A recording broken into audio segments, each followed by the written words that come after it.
Bonsoir Fanny. Bonsoir David, bonsoir à tous. Quelle est-elle cette situation au Chili?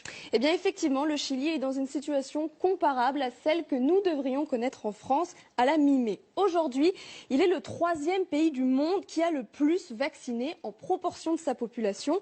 36% de la population chilienne a reçu une dose de vaccin. C'est à peu de choses près là où nous en serons mi-mai.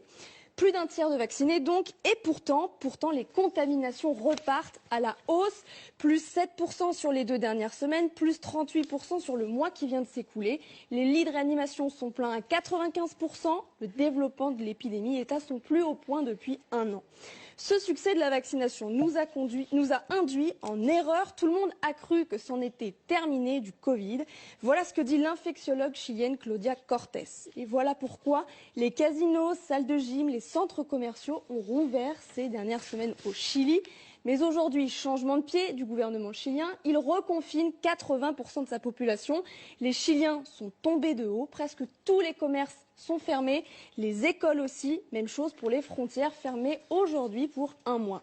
Conclusion donc du président de la Société chilienne des soins intensifs, Darwin Acuna, vaccination et hausse des infections sont des phénomènes qui évoluent sur des voies totalement distinctes. Et est-ce qu'il y a d'autres exemples, Fanny, enfin il y en a, de pays où un tiers de la population a été vaccinée, donc comme ce sera le cas chez nous au 15 mai?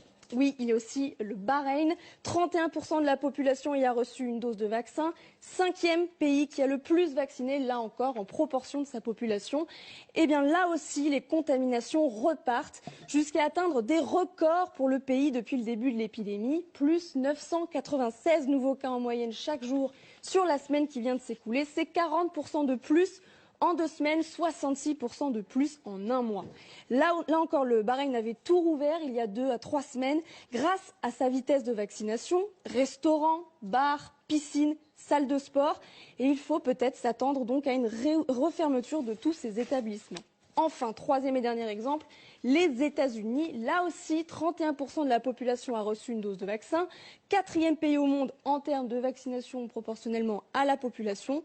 Et là encore, après des semaines de grand optimisme, les contaminations repartent depuis 15 jours, plus 64 001 contaminations en moyenne chaque jour sur les 7 derniers jours. C'est 20% de plus sur les 2 dernières semaines. Sur un mois, en revanche, c'est assez stable. Et dans le cas des États-Unis, on retrouve la même configuration.